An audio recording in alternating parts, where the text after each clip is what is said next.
You did.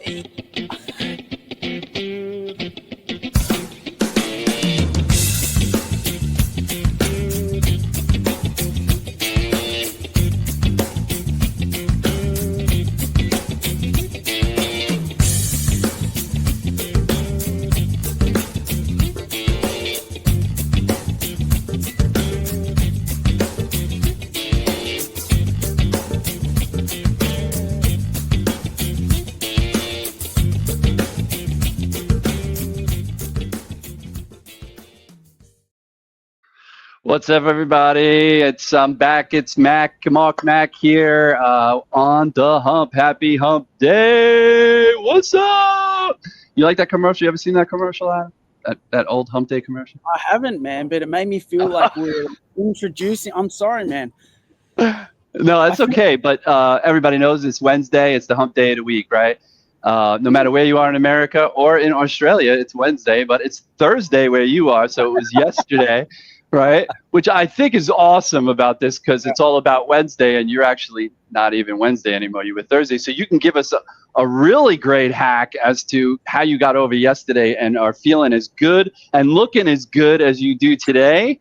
So look at this guy; he looks like he's outside. He's got a tan, and as you all know, I'm in the upper Northeast, so I am pale. I have no vitamin D going on right now, and that's why I'm dressed appropriately for 38 degrees outside. But welcome to the hump, everybody. This is episode 3, SDR Insider bringing you the hump this week. I'm Marc Mac, and I brought all the way from, I don't even know, 20,000 miles away and 16 and a half hours. I just learned it's 9 o'clock in the morning on Thursday. It's Thanksgiving, so happy Thanksgiving, Adam, and thank you for joining us here on the hump. What's going on, man? Thanks so much for having me, Mark. Long time in the making. I know we've had chats over a few years in a few different chat groups, and man, I'm just happy to be here. Yeah, so I know that Adam and his partners have been working on some things called CRO School and a couple of other things that we're going to get into today. We've got some really great topics to talk about, but I want to give my man Adam just a few moments to introduce himself to my audience and anybody else who will be listening to this after the fact. Go for it. Thanks, man. Yeah. So for people that aren't across it, my name is Adem Manderovic. Long time ex-head of sales, CRO. That all started with sales development, and I was fortunate enough to see what sales development was prior to all the split outs and specialization of those roles. I was able to kind of use a lot of that, which kind of leaked into what marketing should be, to really do some heavy lifting across industry sector and use that as like the piggyback to get all of those head of sales roles across different financial sectors and different markets across Australia, New Zealand, and the United States. And I made that methodology of those hard feedback loops called closed circuit selling. Started talking about it in 2019. People thought I was nuts. I kind of wore the wrath of that for nearly 5 years now. I think in the last year or so, people are like, hang on. What he's saying is you go to the market, you validate, you collect the information, you build a winning formula, you go back to them, you say, could we do this? And then you put the deals on, and then what happens, right? That's all I was saying. And now they're kind of getting it. And then I came across the wizardry of the guys in Coogee in Sydney called the B2B Playbook, George Kudonatis.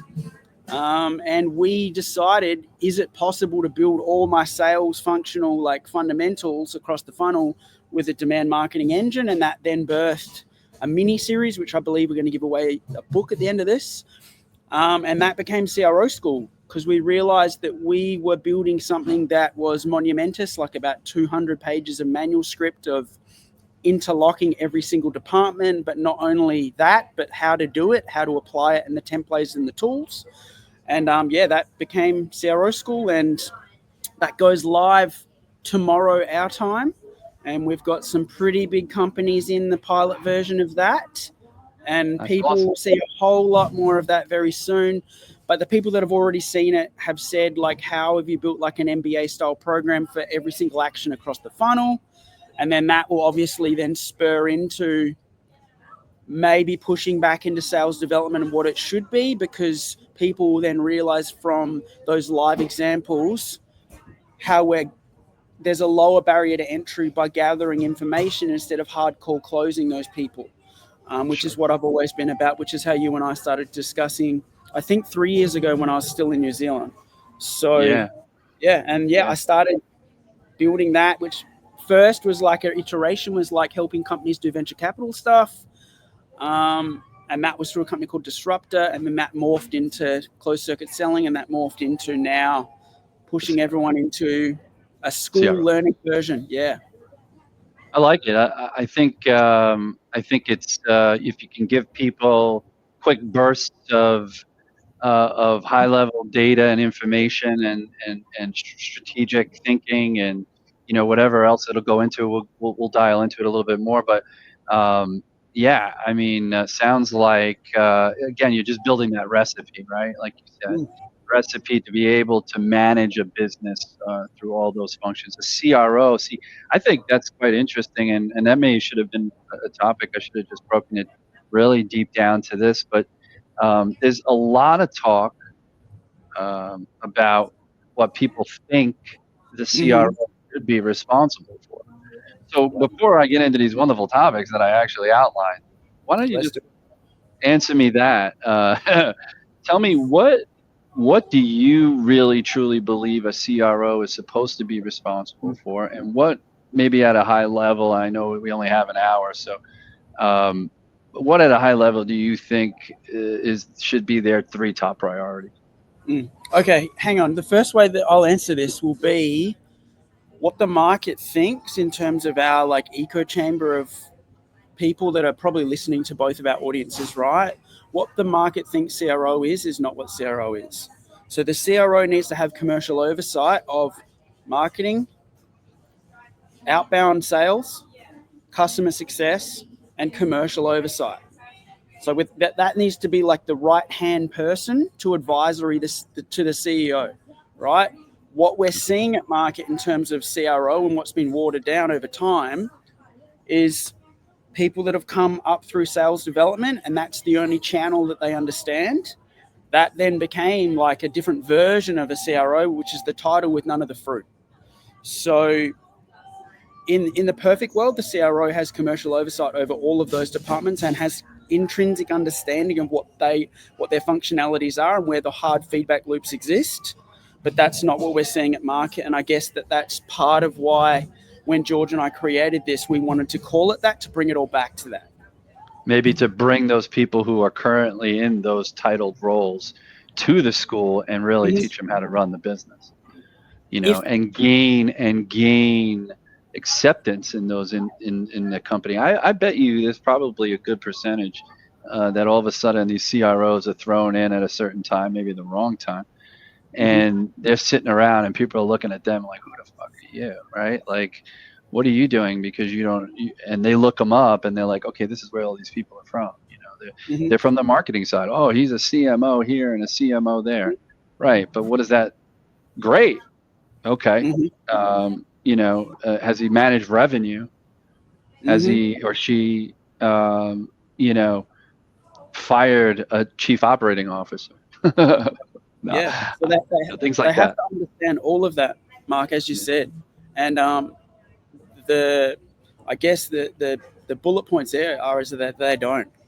Generally, they don't. So there are CRO programs out there that say they're doing what we're doing, but if you look under the hood, it just looks like a generic sales development program with no commercial oversight over the other departments, and that screams to me a red flag. Is you don't know what you're doing. Yeah. Isn't it interesting that there's that old saying, I don't know if you've heard it, that people who can't teach and like and yet the trade, on the trade side, I'm not talking about in university, I'm talking about on the trade side, like you, like you're you're an operator, you come from the operating world, you've been there, and now you could teach it even to the people who are in the role doing it right now and have no clue. And the irony is I wonder who's teaching it actually in the university. I'd love to. Not that I want to go to university and start teaching people how to do sales, but sales 101, knocking on the door. That's what I'm talking about. Yeah. That's where I came from, man. I came from my first job out of school was a multi-level marketing company, and we sold cruises, booze cruises, and I would run around New York City hospitals and try to get into these admin areas and like talk to all these secretaries. That's what we called them back then. And they, sell them the booze cruise, right? Like, hey, you got on the city cruise right here, $25, just write me a check. Here's the little slip, give them a slip, take the check, run away. Right. And I got chased down by, by security. And I played chase with them for a little while by pressing the elevator buttons and, banging the doors like I'm going upstairs, and I went downstairs and I literally had check in my hand while they were running down the corridor, like holding their. I'm like, what am I doing? I'm just soliciting.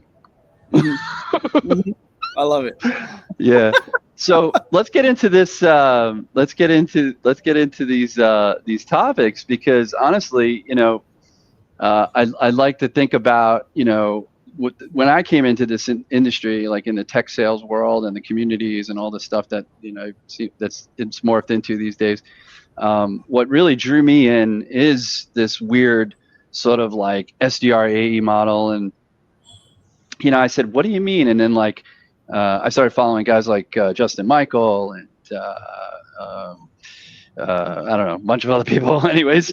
And so they were like telling us about, all I could hear was like, oh, I don't want to use the phone. And, this handoff was horrible, and customers are getting pissed off, and people getting rushed into a demo, and like, demo what? Like, it's like, yo, let me show you my what. Well, hold on, Sally, buy me a drink first, right? Like, so, and then it's like, who's doing that? Oh, the SDR. Oh, okay. And then they pass it to the AE, right? And then the AE gets on a call and he does a discovery, maybe well or not. And then he gets a sales engineer, and then they do a demo.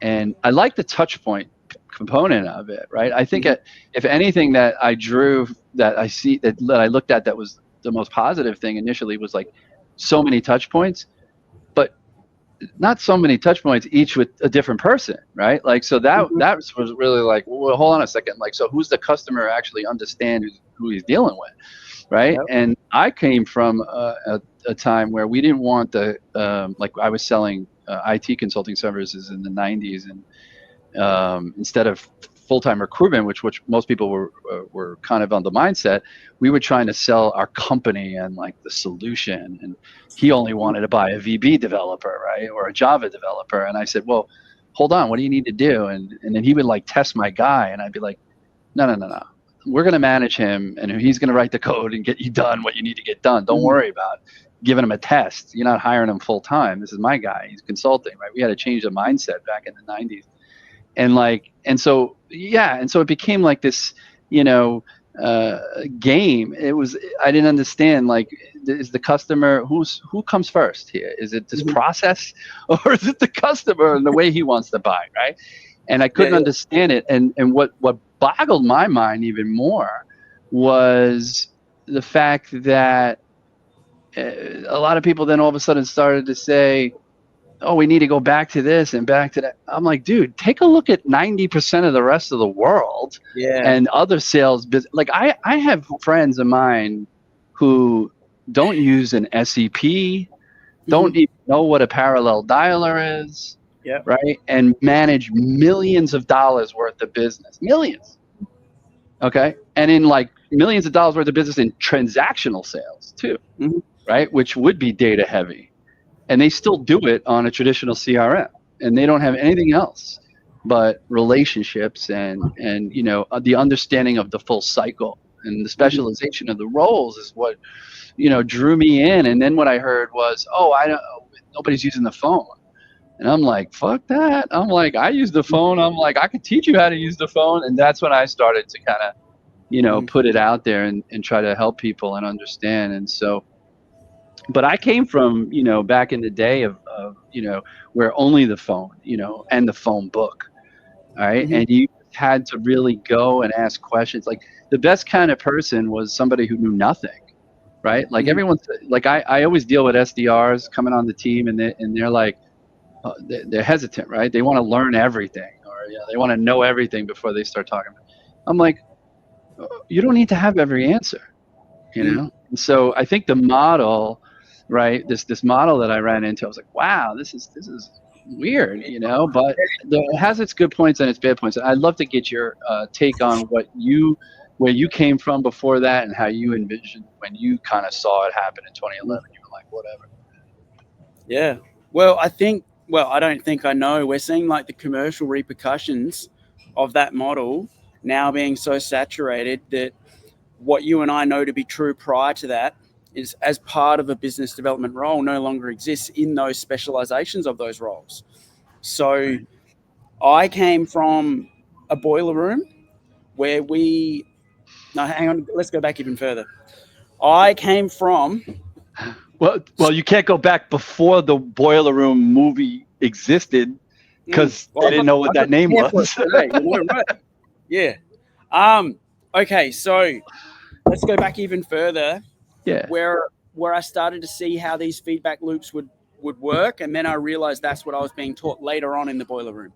So I started in like high fashion while I was still trying to play football, and that's a whole nother story. We can talk about that another time. But I quickly elevated to be like an area sales manager for a high fashion label, which was really expensive suiting and shirts, right? I realized because the stuff was so expensive, we couldn't just rely on foot traffic. This is like pre-email. This is like pamphlets. This is like, there was no marketing, man. There's a marketing department, but I have no idea what they did. And so I'm looking at it going, okay, so we're expecting people to come in off the street and buy a suit for $3,500 and a shirt for $400. I don't think that's going to happen as well as what we think it is. So over time, I thought, okay, how could I build like a category of demand for this product? So I taught my store managers to keep a black book. You'll laugh, like an exercise book. Well, I just want to stop you for 1 second. My brother, my older brother, Neil, he might be watching this. He is a clothing haberdashery, right? He, for the last 35 years, has made men's suits custom, sells $35, $45, $8,500 suits, travels all over the metropolitan area. But I appreciate that, because he ran a company called the Custom Shop, which had 110 stores around the world. And he was their senior vice president of sales. And the old man sold the business to a corporation that tore it apart. And my brother was out of a job after 19 years working there. But yes, I just wanted to interject that, because I understand that high level, high fashion business. My brother spent most of the 80s or 90s and 2000s selling that stuff. Well, I guarantee Neil would have been doing this. So here's the story of what I figured out. And I guarantee if he was that successful, this is what he did. Yeah. I went to the store managers. I got them to have exercise books, like notepads. And when Mark comes in and says, hey, man, I'm like a 44 regular. I like these types of cuts. I buy these types of shoes. I buy these types of belts. And every time that the design team would make that type of stuff, I'm like, you guys, what are you going to do? You're going to call Mark and say, in 2 days, you would not believe the stuff that's going to come through our door. What we're going to do, if you can get down here for 2 hours, we'll do a closed door event. And you can have the first look at what this looks like. So I got them to do that for categories, right? For each of the VIP buyers, and then just call them up. So every time that we had like a different range come through, we call all of those people. We did a closed door event. We make more from that in the first 2 hours than we did for 3 weeks of the store sales. Well, I think it was about 2. And well, it's two different models. You're bringing generating that demand, bringing them in, lead magnet, whatever you want to kind of put it in other terms, right? Whereas retail is like you're waiting for the person to come in off the street. And in the high fashion haberdashery business, I mean, my brother wasn't just sitting there. Like if he's always working his list of customers in some way, shape, or form, touching them with things like, his social media is off the charts, because of it too. So yeah. But yeah, I guess even back then, this is like 2000, right? I got them to write a catalog of what Mark likes, what he would like for next time, all of these types of things, and like a profile of catalog of what Marc likes, right? So then you fast forward when I got into big finance. No, hang on, no, I did high pressure gym sales, head of business development in between that, and we did the same thing. So think about that as like a town hall of what we would do in SDR land, right? Yeah. That's like a webinar. Today, that's a webinar. It's a closed door event. It's the same principle, right? Exactly. So in high pressure gym sales, my team was tasked with doing like one-on-one sales and referrals. I'm like, fuck that. What we're going to do is we're going to find out where all of these people, where they work. We're going to call those employers and ask, what would you like to give your valued employees, and are you doing employee benefits? So then their employer comes down and brings 50 people. Then we sell to a room of 50 instead of just one at a time. Okay, then fast forward that. So we keep the catalogs of that. I went to big finance, and then I realized that was how we went. Like, we just literally went to market. We didn't try to sell them. We just asked Marc, like, just wondering, man, like, no, I'm not trying to sell you anything, but who are you currently with for X, Y, Z, and like, how are you solving that problem? And then we just listen. Okay, well, is there anything that you don't like about it? Oh, okay. So that would, if you were going to go to tender, would you want to change that, or the winning tender need to contain what you've just said? Awesome. Are you in a fixed term contract? Or what type of time frame would that look like? And that became, from big finance, they were already calling that catalog in the market, right? So that was the same process from fashion to high pressure gym sales to big finance. And then I went and worked in large contract acquisition, like high ticket placement on talent management, right? And then I realized, like, Bill Pollock's team in Canada for Drake were doing this since like 1955. You'd call up the companies and you'd find out who they're with, what they like, what it would take to get the national supply contract. When that would go to tender, then you take the feedback loop over to marketing and you say, marketing, hey man, could you build us some of this? Could that be like this educational content mixed with these known objections of what they've said? And then I'll go back to them. Now, the large component of why that worked across all these industries was, one, you had a buy-in to go back. Two, you had a time frame. Three, you knew it was going to wait, what it was going to take to win the deal. So this was just obvious, man. So fast forward to like 2011, when all this stuff started getting specialized, people, then SDR land was like, hey man, do you want to take this meeting? Or email was like, hey man, is this the best channel for you to take this meeting? Boom. I'm like, there's no rapport, and there's no barrier to entry, and there's no well, that is the barrier to entry, the poor the poor outreach. Well, you know what I mean? Like, so this all changed and it all went the other way, and now we see the commercial downstream repercussions of the people doing those specialized roles are realistically just kicking the can down the road, because then that forces people to take a demo, that forces an AE to do extra discovery, which is what we were doing over here. So we instead of shying away from the national contract discussion, we leaned into what the contract would take, how we'd get it, what the time frame was, and then we built it out with marketing to win the deal. We go straight to the deal room, and then we say, this is what it would look like to work with us. So as you've described, it just seemed like weird stuff to me, man. I was just like, so you're telling me they do none of the work, but get all of the fruit? So I'm like, tell me what's going on here. So I think now, like, in terms of, as your heading here says, like, we're seeing the commercial repercussions of a whole sector of the market of like sellers, marketers, and C-suites that have no idea what we're saying because they never saw what it was like before. Like, that was all part of business development's role, is you would go and find out all of the stuff from the market. You'd find out what it took to win. You'd know if the national supply contract was even more valuable.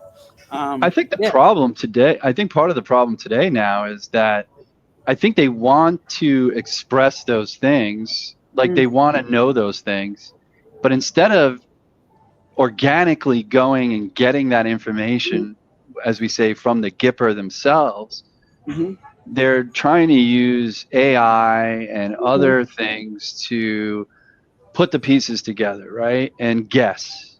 And that's okay, I guess. You know, like, I haven't really worked in this capacity where I have had, 1,000 reps, where I understand that, some of the technology just is, it's required, right? Otherwise you can't manage it all, right? And so, but even in the technology I've taken advantage of, and in the small capacities I've been in, upwards of, 100 people, let's just say, I just always think that, you could find out so much more if you just make the call and use that as your, so they say, well, that doesn't scale, right? Like the VCs, which is really where the original, thing was. I know you kind of looped it in, but the VCs, what they cared about. In fact, you wrote this or something I read that you wrote word for word. I don't know if I'm saying it verbatim, but it was, where they, because of what they were demanding, they were looking at, and they were stupid in thinking this too. It's like, oh, I just want to see 150 meetings on the calendar, and I'll be okay with it. And I take a meeting with that CEO, and that's what he tells me. And then we have drinks, and we go our separate ways, and I get in my Lamborghini and I drive away. I don't care. I don't know if that's really the case, but for all intents and purposes, that's what and they forced those numbers, and then it was all like, this is what came from above. Oh, you have to do this many and this many and this many, and it made them go after it. Like, I'll tell you what, and I work for a company who actually gave us $50 for every meeting. Meeting held? Yes, meeting. It became meeting held. At first, it wasn't. I was like, what? Not a meeting? I could definitely call somebody up and talk them into a meeting. I mean, that's easy, right? But it was about, what do those meetings really mean, right? And I think, some of the effects on sales and the process and the mindset and the thinking has been, meeting. Oh, I got these meetings. Oh, if I could talk to more people and I could use this technology, then I should probably get more. I'll be able to get more meetings, right? And there's meeting. And look, I'll admit I've talked some people into meetings. I mean, it's just kind of like almost not on purpose, really. Sometimes it's more just subconscious. Well, and I backed into meetings, like into maybe meetings I've even started to disqualify that person. That's the other thing that people don't do. Like, why take the meeting if that person's not ready to talk about it, right? Oh, well, let me just make sure. Let me just introduce you to my. That was the other thing I didn't understand. I'm going to touch on this really quick. These SDRs, they would call up, they would do their thing, and I'm not even going to get into that. That's a whole different topic and a different person.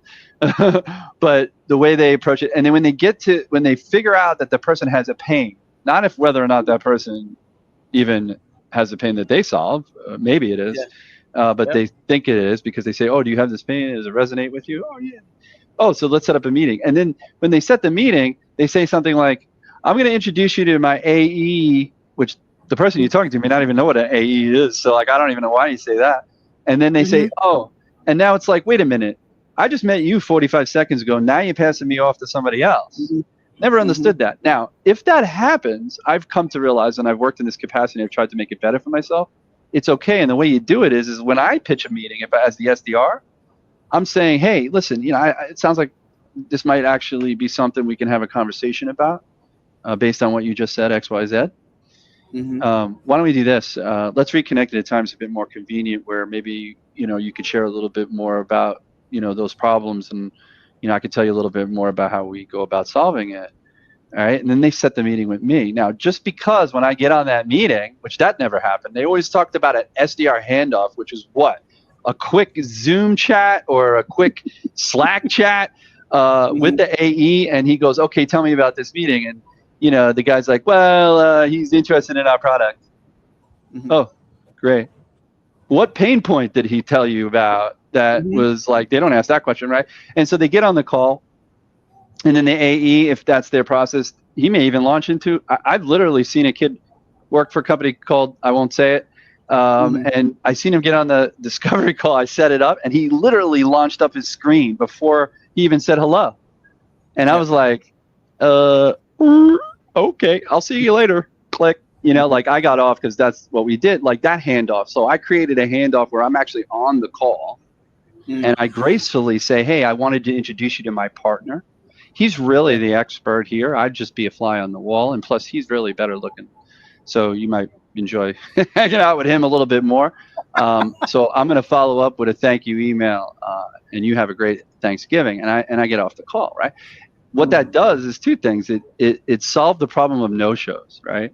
Like that was the other thing I kept hearing. Like everyone's like, no show. And I talk about it too. People no-show me. I mean, it's just the nature of the business, right? But it's like if you're on the initial call and if your AE is being handed this meeting that and you don't even give him any information to get excited about even, and he's got to do a discovery from scratch, and that person is 3 minutes late, he's probably going to hang up, and then he's going to blame you. And I said, well, if you're on the call, then you can get that person on the phone. Hey, John, I'm on the line here. We had a 2:00 Zoom call. Can you still make it? Oh, no, I'm really got tied up. Excellent. Well, hey, let's reschedule. And you can reschedule right there. Nobody was doing that. And I was like, okay, those are easy fixes, right, for the challenge that you have in this model. And so what I was forced to do was like I listened, and then I had to build these workarounds, until the model changes completely, right, and goes full cycle, or at least puts the right people in the right roles, right? So let's talk about that, because we're getting to the halfway point here. Sales and marketing silos, and how can it be dismantled? The one thing, again, that I couldn't understand, and it probably still happens in most of the companies I used to work for, but sales and marketing were completely different. They had completely different metrics, had completely siloed, especially some of the big, huge billion-dollar companies I work for. It's just the way it is, right? They're retail-based, right? Sherwin-Williams is retail, but, I couldn't understand how the feedback loop wasn't occurring, right? And so my partner Josh and I, we talk about this all the time. When you're serving ads and you're serving programmatic campaign display campaigns, and you're getting this first level, second level data coming back from the internet, that stuff tells you something. I'm not saying it's accurate 100%, because people log on the websites all the time that they don't mean to, but take that data, serve data to people, get the feedback, right? But when I say feedback, it's like now you tell sales, hey, this is what we're seeing people resonate with, right? And vice versa. Oh, I'm pitching this. So let me give you an example. People say sometimes email doesn't work, right? Well, there's a lot of things that don't work with email, but when email does work, this is how it works. People don't respond to email, right away, or even at all sometimes. But it works because you know how I know? Because when I call people and I use the same terminology, the same phraseology that they saw in my ad, or they saw in my email, or both, or in my LinkedIn post to them, or my DM, or whatever, right? Now they're talking to me on the call, opening up about what's going on in their world. Right. And I say, hey, this sounds like we could probably have a meaningful conversation a little bit longer at a time it's a bit more convenient. Why don't we get together next Tuesday at 3? How's that sound? Great. And then they say to me, did you send me something? Did you send me? I got an email about this just the other day. Yeah, that was me. I don't even say anything. I just let them talk. And they say that. And that's why I got the first 30 seconds of the call to happen, because something that I said, right, they recognized it. It was something that they saw. It's like sending people, a lot of times they'll send a LinkedIn connection request. They'll look at, oh, should I send this to this person? They'll look at them. They go, oh, they got under 500 connections. I'm not going to send them the request. Why wouldn't you send them the request? Even if they're not on LinkedIn, they're going to get an email. They're not getting emails from anybody else, because obviously they only have 500 connections. But they're going to see an email that says somebody sent them a LinkedIn connection request, not 3 people, just you, because only you're sending it to them, right? And so they see that. They don't know what it is. They delete it. But it rings in their head, right? It's a touch point that people don't realize could be powerful, right? And so they just abandon email, or they abandon this and they abandon that. And they don't realize that everything works holistically, right? That's why you need marketing. And you need sales. Now, I get why the silo was created. Everybody's looking at it as a metric and a compensation piece, right? But I'd love to get your take. All right. Yeah. All right. So, firstly, the metrics change the tools, and the tools change the behaviors.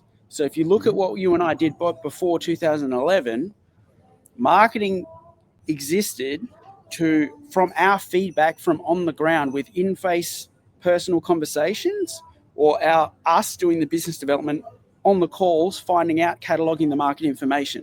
We'd literally walk over to the marketing team. Hey guys, could you help me build this? They'd build us that. And then we're like, okay, now can you account map everyone else that's just like them?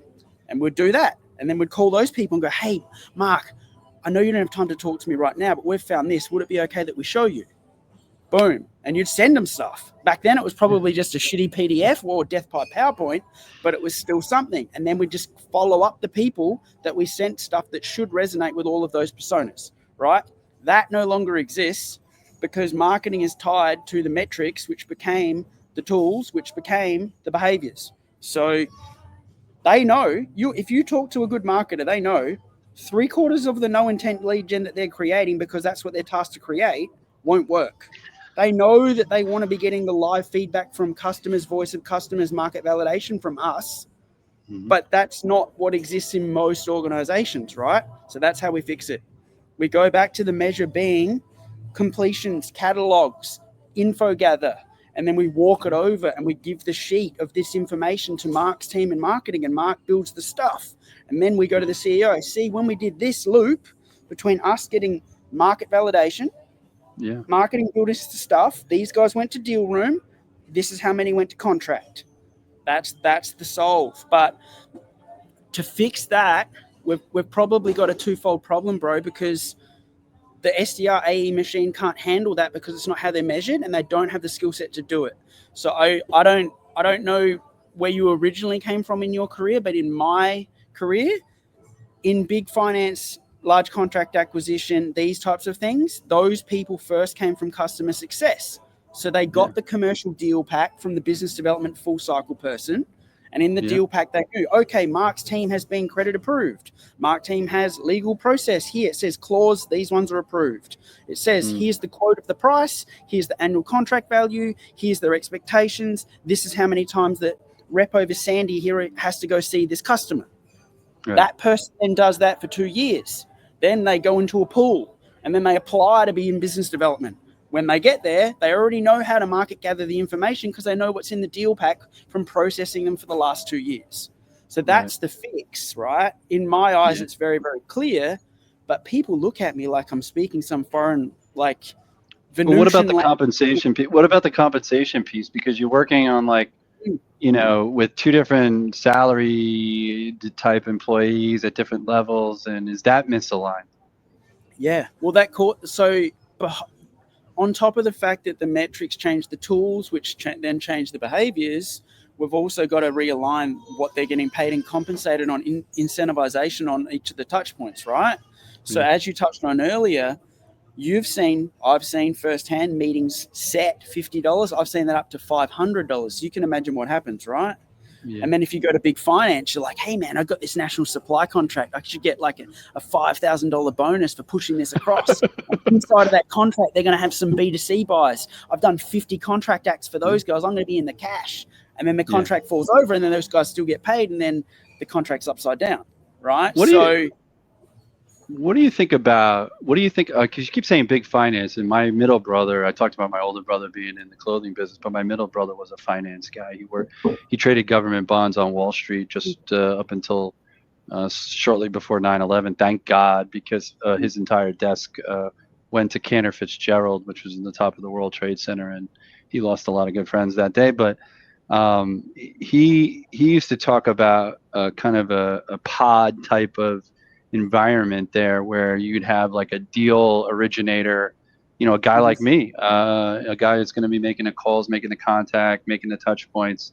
And then you had, for lack of a better way to say it, an AE or sales engineer. That's not what they called it, but it was like the sales rep or the sales guy, you know, and then the trader, right, who's actually going to execute it, who has the license. He's going to actually execute whatever portfolio transaction the customer wants. But it was like a pod-like and type of look at it. And I always thought, you know, look, if you're gonna, instead of completely dismantling the AE model, you know, SDR AE model, because these companies, these people are so used to it, why don't you have maybe something like you know, an SDR, an AE like role, but it's more of like that SDR, expand those responsibilities, make him more of that kind of almost full cycle there.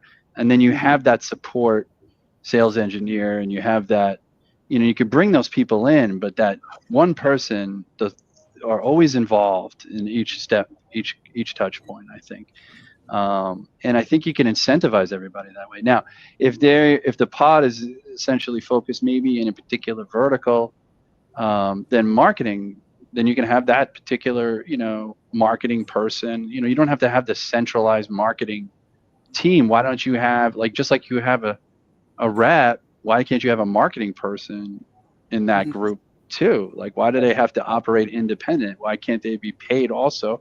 Very much like you're splitting this stuff between SDR and AE somehow on the balance sheet. So why not throw two other roles in there and figure out how to make those deals more profitable so you can afford to do that? But like, that's the other thing too. Forget about it. People discounting, that's a whole nother mess. But it's the feedback loop still, like, so, because you're not going to change, you're never going to, like, I always thought, well, wow, that sounds like a great idea. And then I put that out there one time, and I got a lot of feedback on it.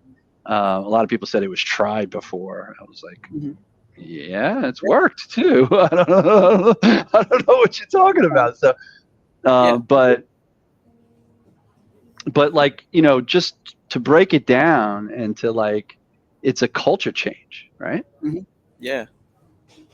But if you look at, like, to answer your question directly, what we've built in CRO school solves that problem, because we give you the tools and the calculators to do that. But really, we've just leaned on what happened before, man. Like, it used to be divided by the contract value, divided by the spend over a duration of time, divided by the departments that worked on it, divided by the people. And it was flat and it was fair. So that's what happened, man. Like, marketing wasn't chopped out of the loop. The CSM wasn't chopped out of the loop. Everybody got a piece of the pie as long as the contract went to land and expand. It wasn't this, like, two people show paid out before the contract goes to being banked and build revenue.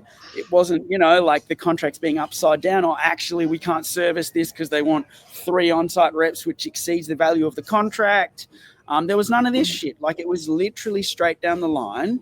Like, if it goes to plan, straight as straight can be, that's how it was. But do you think it's become so bloated with all of that it's unfixable? Well, they're going to have to change the measurements, man. Like, yes, because now if you look at, like, how we operate to service the amount of contacts, to get to meetings set, to get to opportunities open, to get to deals on, you need more people to calculate all of the no's to find those needles in a haystack to find the yeses, right? What happened before, when they did the cataloging and info gathering and did bring marketing into the fold and brought the CSMs into the fold and had things like a live quoting day, which is like a big presentation or a big demo, all of these things happen end to end with a lower acquisition cost, because it was the one person that had the skill set to do it through the whole thing, right? So one BDM, like you said, could do all of those things, right? Versus now you've got 3 people across that function that might not necessarily not be able to do it, and their load of trying to find the needle in the haystack so high, you need more of those people for each of those calculations. So I think we're going to go back to go forwards, man. Yeah, I mean, you touched on that in your post also about, just like what most people are looking at, like the demand capture versus demand generation conversation is, again, another thing that we could talk for hours on, and we've already touched a little bit on it. But it's like, let's all fight for the same 3%, and then of that 3%, the only 6% that might even answer their phone, that, like, and so on and so forth, right? Yes. And so when you could actually touch some people, use some other resources, and touch that other, I think you guys came around 21%, the other 21% that you might be able to persuade to thinking that there could be a better solution out there. There is that. I don't think because you have a name, like, there's this thing about, like, when they call people and the person says that they have a problem, and they pitch the time, right? Like, they don't even ask about it because they're so conditioned to not do any kind of discovery, right? And if I did that, and I have done that, what I find is you get a lot of meetings, but you get a lot of tire kickers, and then you get AEs pissed off, and and in my capacity, what I do is SDR outsourcing. That would only piss my customers off, and they don't want meetings like that. They expect better meetings, right? And so, we deploy various online data tactics and some technologies that allow us to kind of touch people across, like 98% of the internet, and get and be able to score those leads, and then, really drive the most potentially profitable meetings if those people are ready to have a conversation. And you spoke earlier a little bit about this. You kept saying, it's about gathering that info. Sean Cease is another guy. I'm sure you're familiar with him. He uses the term, and I've been repeating it, and I hope he doesn't mind, but it's a data curation event, right? Is what he calls it. And, SDRs that talk people into meetings are just, really downstream are causing more problems, and it just makes everything look so bloated. That's why it's so funny. I look at some of the folks that came from some of these big, like, unicorns that came around in the last, few years, and they're like, you look at their stats from their first few months as SDRs at 450% of target. I was like, well, there was no precedent before, so what was the target? They're saying, hey, I'm calling from Unicorn X. Would you like our stuff? And everyone says yes. Yeah, I'm not going to doubt that some of those people are really good at what they do, right? And they have merit in some way, shape, or form. But, when you have those names, so I just want to throw this out here because, I think it's, again, a testament to not only the backwards nature of how the sales process works in the tech sales world, but just the way even people talk to each other, right? I've been pushing this on everybody. When I talk to someone, hey John, or hey Adam, it's Marc Mac. How's it going today? And like for years, people saying, you can't say that. You can't ask how are you. I'm not asking that person how they are. Understand what I'm asking them. First of all, it's very natural. That's how I would say to my friend, yo, hey, how you doing? And it's like, how's it going? All you're asking them is like, what's on their plate? How's it going? What's right in front of you? Like if they say, I got a fucking hot dog with all the fixes in front of me, I'm gonna be like, I'll let you go. That's the other thing. You got to read the room. Like I always learned when I went to this was the biggest sort of transition I had, right? Like when I was for years, for almost 20 years, face-to-face sales. I'd walk into people's office. Cold, when you walk into an office, probably if it's somebody who's a decision maker and has been there for a while, they probably moved in, if you know what I mean, right? And I could go into that office, and within 15 seconds of scanning the room or less, I can know a whole lot about them and things that I could leverage in the conversation to build rapport, right? And now it's like, how do you do that on the phone? Well, first, don't say I'm Mark from SDR Insider, right? Because as soon as you say a company name, right, people put you into a box, right? But are you really? Do they know your company? Are you from Google? Are you IBM? Why the fuck do you have to say your name, right? There's no reason for you to say the name of the company. And when you say the name of your company, what happens?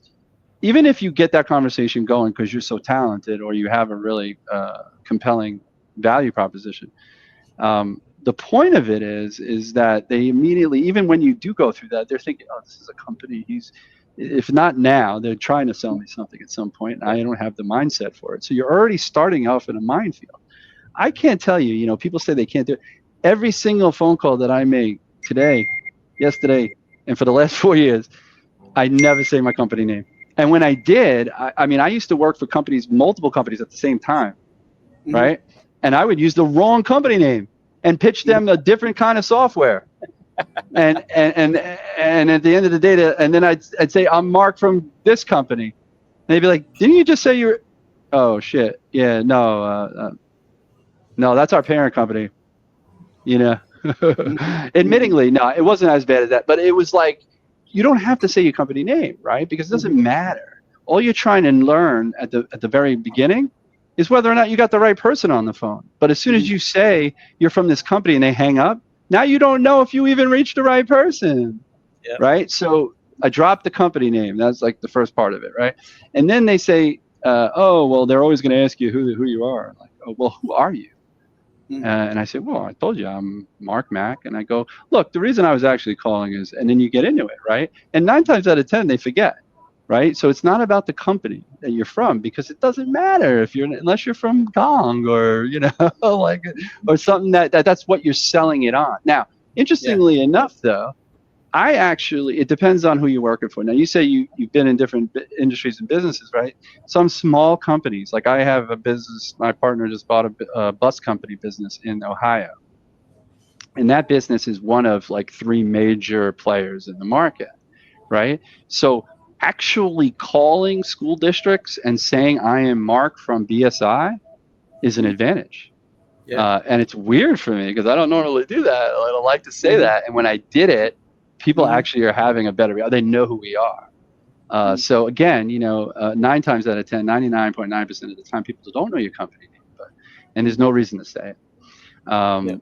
But it's, again, a marketing thing. Like, so that feedback loop, if I'm talking to my marketing people and telling them what's resonating maybe over the phone, they can incorporate that into the marketing. Every morning we sit down, my partner and I, with our marketing guy, and we're talking about letter campaigns and this campaign. And I'm telling him, hey, I got on the phone with a guy yesterday, and, he was saying this, and this. And I think, and we diatribe about it, and we say, oh, hey, that could be some good content there, and then you put it out there, right? There's no magic bullet, right? Let's face it. And if you don't do all of these things, you're not gonna, you're just doing yourself an injustice. It's not about the technology. There is that, but people, process, and then technology, right? Yeah, man. Yeah, I'll send you some stuff after this, and you'll like some of the grabs. I cut some stuff yesterday from CRO School, the portal, and I'll show you. Yeah. Look, I think what you got going, it's a necessity almost, right? Like, there's a lot of people that could use the help, that could use the understanding, the acumen, and then it's ironic. It's like you're focused on that kind of very high level. People who actually are aspiring to maybe be a CRO. Like I said earlier, I think CROs who are already out there could probably take a moment and get into your school and do that, and learn some things. I like seeing all these specializations. I mean, I in terms of coaching, that is, because I think there's a lot of room for that. When we were growing up in the industry, we didn't have these mediums to access or to tap into and say, hey, you know what, I'm really struggling with this. You could almost literally, at some point, you're going to be able to Google AI or whatever, LinkedIn, and be like, find me a coach that does this specific.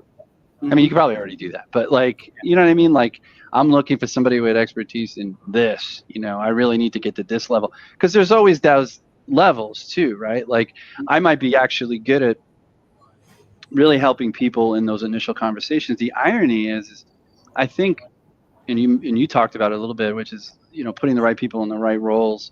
Somebody like me, I've got 30 years of experience in the real world, and I'm making top of funnel calls for the last 4 years for 40 different companies, because I start conversations, and it's about, and I don't know where else it comes from, but that old way I did it face to face, or otherwise. And it's like, I feel like, people, there's so much pressure, and there's so many of the wrong things being thrown at people, and the wrong metrics and the wrong this, and it's been going on for too long. And you know what? I really do believe, though, that there has been a change, and that people want change, and that people want to move to better sales processes. And the crazy thing is AI and the tech bug is still banging on the door and making people kind of not do the right things in some cases, and not from a process perspective, a workflow perspective. And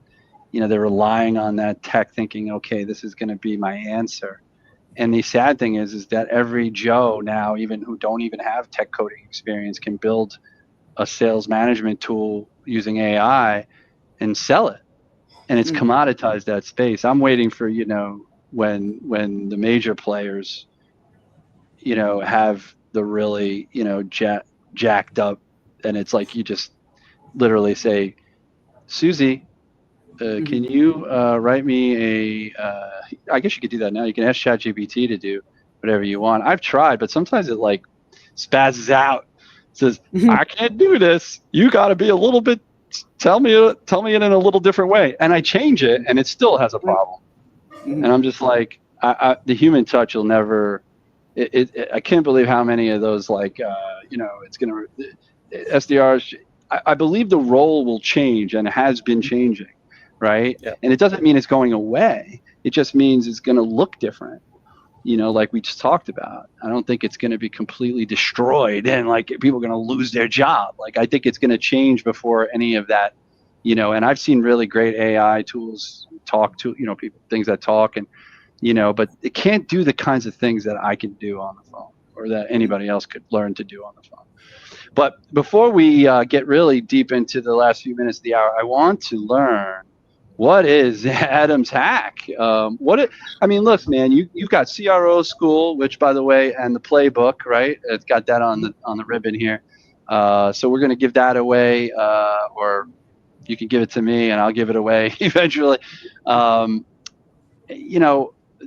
got CRO school, you got the sales side of it. You've got other endeavors. You're doing content. It's Wednesday or it's Thursday for you, but it's like a lot on your plate. I didn't even ask. I don't know personally if you're married and have children or whatever, but whatever family, I'm sure you have family because you came from somewhere, right? But it's how do you do it all? Like, what does it take? What does it take for Adem to get over the week? I think with like what we all went through in the pandemic, we just like realized to get as much of the structure of your day out of the way first to leave time for the most important things. So for me, that could be literally I wake up at 5 o'clock and I write back to everyone on LinkedIn. And then I'll think, okay, from that, does that tell me from customers I spoke to yesterday or the amalgamation of people that wrote back to me? Should I write a post about that? Right? Then I'll just whip that out. So that's done. 6 a.m., I'm in the gym. That's happening, right? I'm at my workspace by 7 a.m.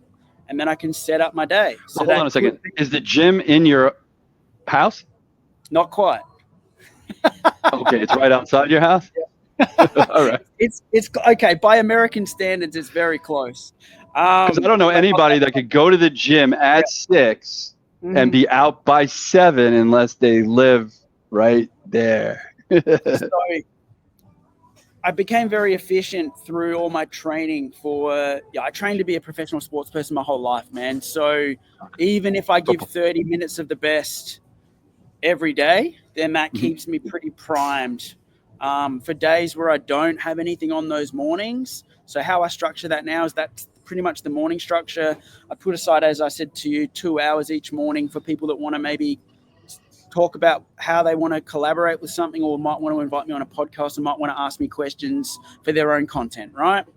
Yeah. And then from there, I just literally go back to each day just building out what we've got to build out. George and I have done an enormous amount of work up until yesterday for CRO school. He had to put up with, I think, I'd say nearly 40 hours of our video, maybe. 40 hours of Adem.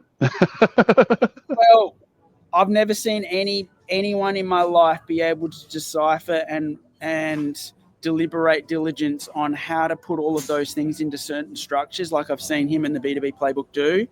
That is invaluable. Check them out at b2bplaybook.com.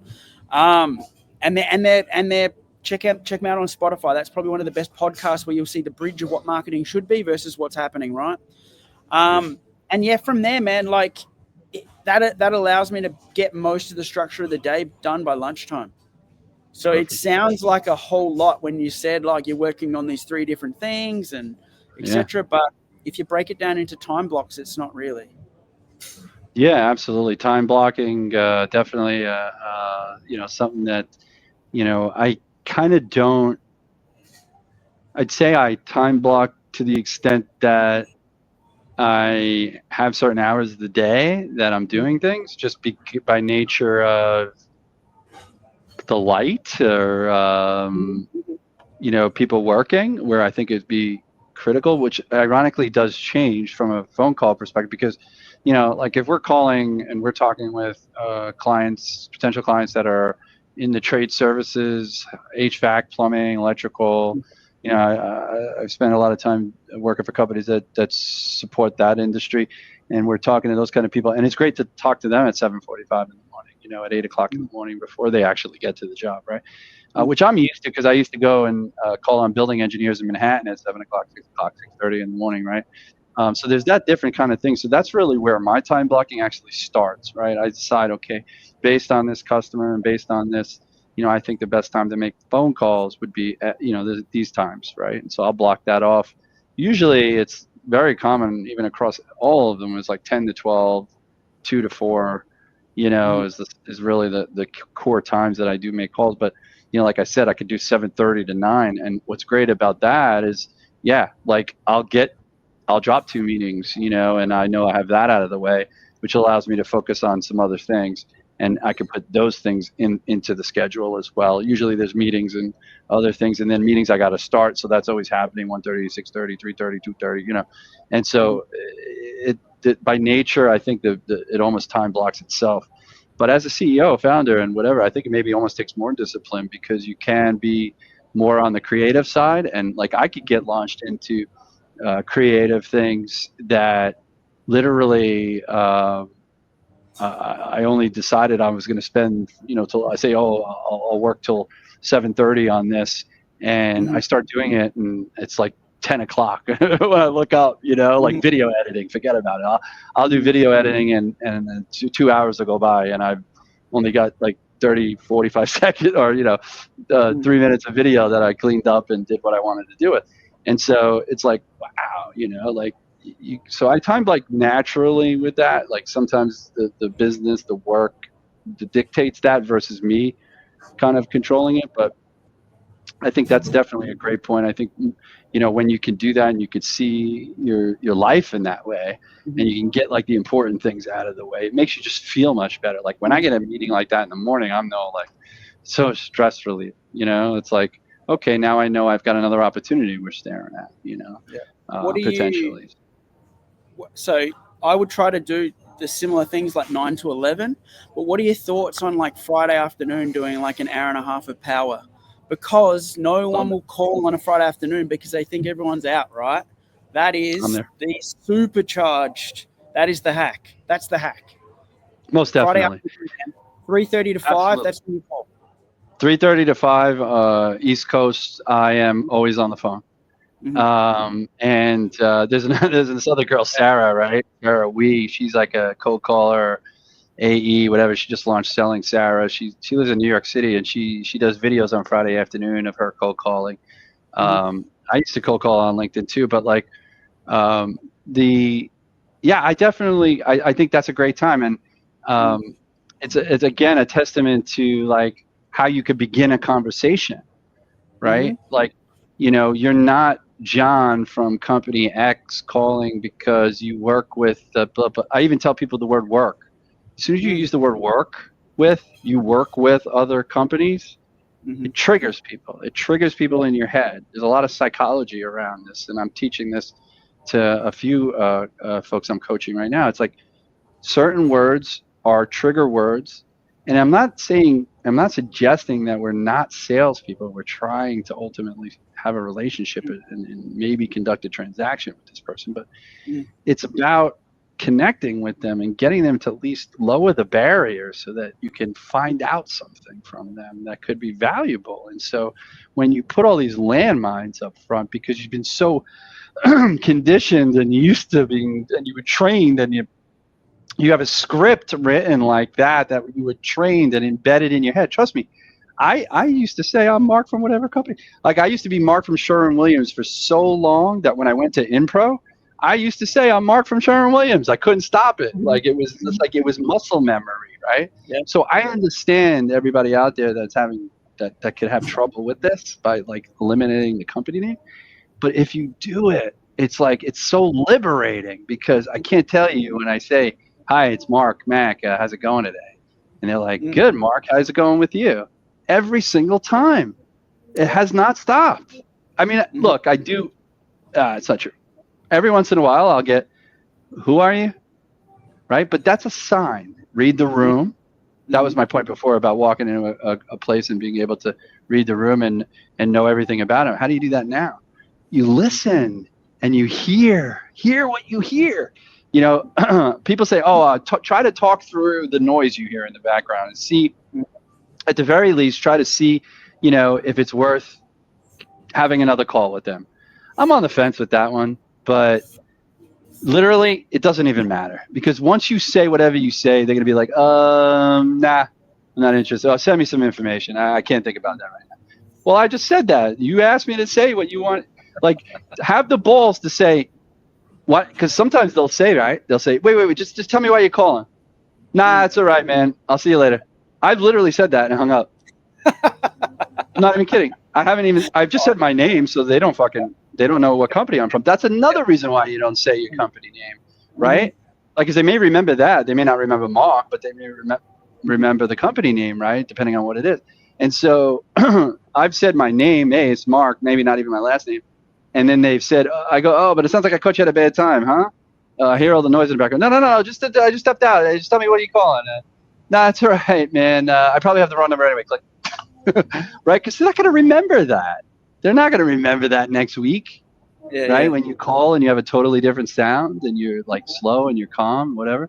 And so live to call another day, right? So many people, it's just like, yeah, you know, and my hack of the week is, you know, what I've been really successful this week for guys out there, everybody listening, is, you know, a lot of people say it's very hard to create content and post content consistently. And obviously, when you do live shows like this, you could have a lot more content to repurpose. So definitely, I'm trying to do more of that. But what I've been doing actually is when the idea hits me for a post, I write it in authored up. I use authored up on LinkedIn, and I actually just schedule it. You know, and what's really been mentally helpful to me and exciting for me, honestly, is being so far ahead in those posts. It's like I just thought of something really cool, and then I was like sad that I was like scheduling it for 2 weeks from now. Like I wanted to post it right now because I'm like the idea is in my head, and if I start to engage, and I'll probably do more of that, but it allows me to even still have those touch points, right? Yeah. I didn't automate it. I didn't use AI to do it. I wrote all of those posts, but I feel good about it. Now I'm able to engage on those posts when they go live, right? I'm not worried about writing another post. I'm not just writing that post and then I have to go back to work, so I don't have time to engage. So now I feel like when those launch, they're launching at good times where I can engage, right? And it's like, you know, I could keep adding on top of that. It's like getting ahead. Like I always learned, like that was the one thing, like in sales for me, being full cycle, because you had to do all those functions. You didn't have the scalability. Like I couldn't just set 100 meetings, right? Because then I'll do those 100 meetings and then I'll have no meetings, right? So it didn't work that way. But so I understand how the model could work in that with that metric being examined. But it's like I couldn't do that much. So I had to find efficient ways to do each of those steps, you know, and you know, and then because it's so expensive, right, you had to make the most of it. But when you had those natural touch points, those face-to-faces or those conversations, and you really focus on the things that we ran into today, it really made sense then, you know, and it alleviated all of these other, like, so the whole model created such an unhealthy environment also for young individuals, young SDRs and sales reps who, you know, were just coming into the game. I mean, like, when I came into this, it was like, holy macaroni, like, are you serious? Like, why are people burning out? What? 3 months, 6 months. They like the first thing I heard Scott Lee say out loud was that the VP of sales has an 18-month lifespan. Yeah. What does that mean? What happens after 18 months, right? I couldn't wrap my head around it because all my life when I saw leaders do well, their team did well, they gained this momentum. They didn't go anywhere. They didn't just run off to the next role or the next management role somewhere. I mean, in some cases they did, but it was like they like. There's a guy that works for Sherwin-Williams. I admire the hell out of this guy. His name is Sal Fama, and he's kind of on LinkedIn. He might even I might send him this, but he's a guy. He was a sales manager at Sherwin-Williams. A field sales manager. He was on the course. The course is like you become a store manager, and then you become like the city manager over the stores, and you become a sales manager over the sales. And then you ultimately make it up to district manager, and then you kind of like sit back and relax for 10 years, right? And so, but he never wanted anything else. Once he got his team like moving like a well-oiled machine, he was like, I'm not giving this up, because he was making money. And year over year, he increased his team, grew his team. I think he has like 65 reps now, which is like insane. Which you couldn't even handle that back in the day without any technology, right? But it was like he's got a huge team, and he has not given up on that role because people love to work for him. He hasn't, like, his retention rate is crazy, like other people I know, and like it's just you retain people, you build momentum, and then I think that's the other really horrible thing that happened as a result of this model downstream is that you look at these resumes and it's like 3 months here, 6 months there, 9 months there, 4 months there, 8 months there.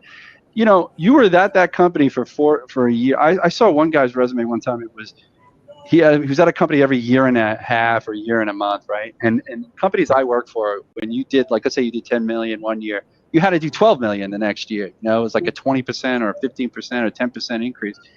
And it was year over year. But if you go to a company that doesn't have any precedent, they're a startup, and you crush the target they give you, which was a target they had no idea how to set because it didn't exist before, and you crushed it and they paid you a fortune of money, and then you left.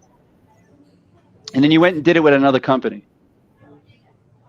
I don't know. I don't know about you, but I mean, maybe that person has some merit and maybe he's good at what he does. I don't know him or her. But to me, on paper, that doesn't look good to me. To me, that looks like you can't repeat year over year. You don't have any wherewithal. You're going to come to work for me. I'm going to give you hopefully a high target or a conservative target. You're going to do really well, and then you're going to leave. How does that grow my team? Like, I don't understand that. And I saw this happening all across the industry, and it took me a really long time to understand why. And because back in the day with IT people, like people who had coding skills, they went from job to job to job every 3 months because every time they went, they got a new skill, they upgraded their skills, and they got paid more. It made sense. Yeah. And in this industry, maybe you went from SDR here to SDR there. You went to senior SDR. So what did you get, $5,000 bump in your salary or whatever? And it's like, and then they get into the AE role, or they go off and they never see them again, or they burn out. And it's like, I just don't understand. Where's the body of work? Like, that's what I always used to say. Where's your body of work? Show me a body of work that makes sense. And show me some failure, man, before you write a book.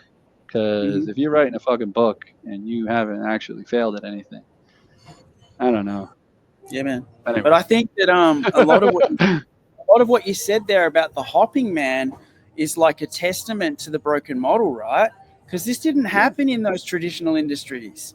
Like, your sales manager would be our age now, and that person has like 70 people going, that guy's awesome. I want to walk in their shoes. How do I get there?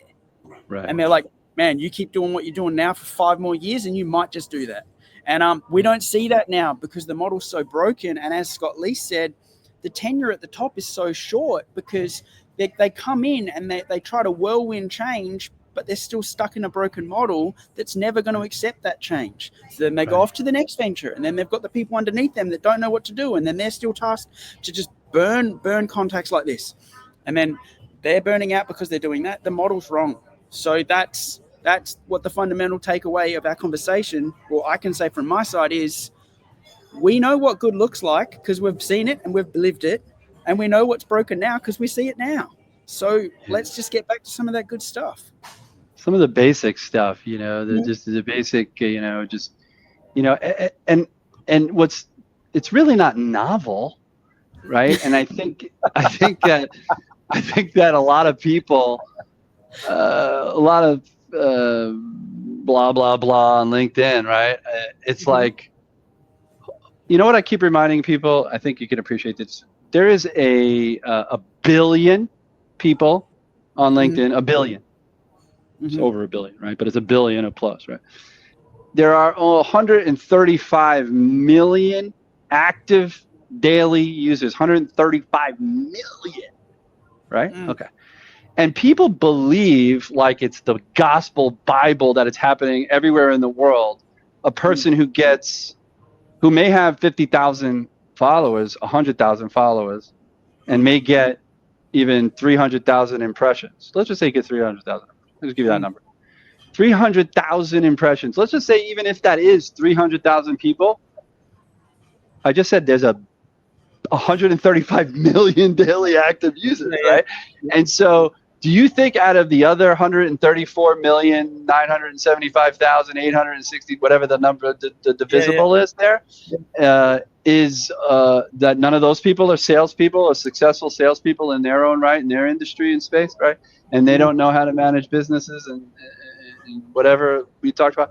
It's like, just look outside a little bit. Go connect with your third level connections and go talk to people outside of your industry if you want. I think the biggest thing I talk to young salesperson about is just that.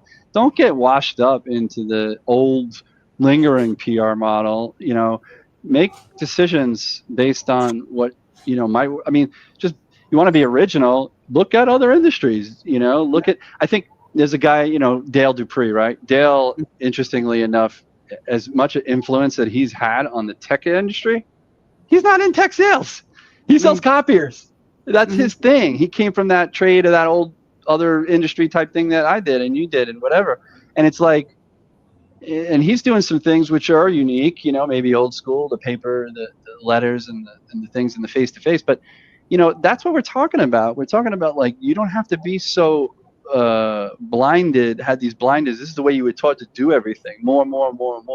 Let's get a product like Smart Lead so I can send 5,000 emails so it looks like I'm only sending 5, right? You're still sending 5,000 emails. You're still burning your total addressable market to a certain degree, right? And it's just, it goes round and round and round and round. And I think, there are some folks like you and me and other folks out there that are advocating for this. I love the CRO school thing. I can't wait to get my hands on your playbook and some other stuff that you want to send me. I really thank you wholeheartedly for taking your Thanksgiving Day, even though you guys don't have. What do you guys? Do you laugh at Americans when we celebrate Thanksgiving? Because it's really a weird holiday. I think. So I was in New Zealand for like 8 years, so I can't specifically speak.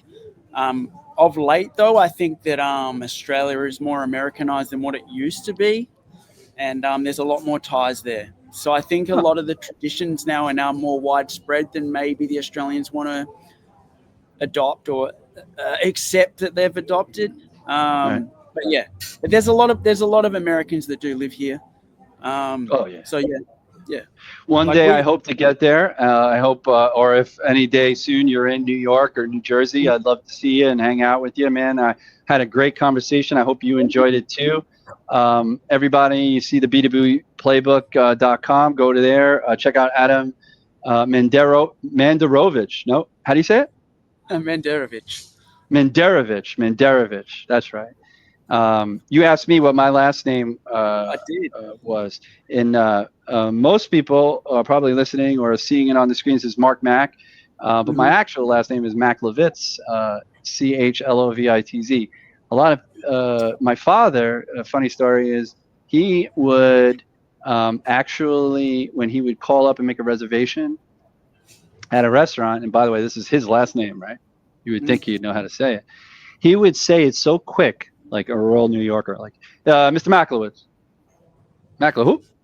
Maklowitz. So they would start writing it out. They would spell it with a W, right? And it's a V, V-I-T-Z. But they would butcher it, right? And so we'd go to the restaurant, and back then they didn't have those beepers or those things that light up that tell you your food is ready or your table's ready, right? They called your name over the loudspeaker.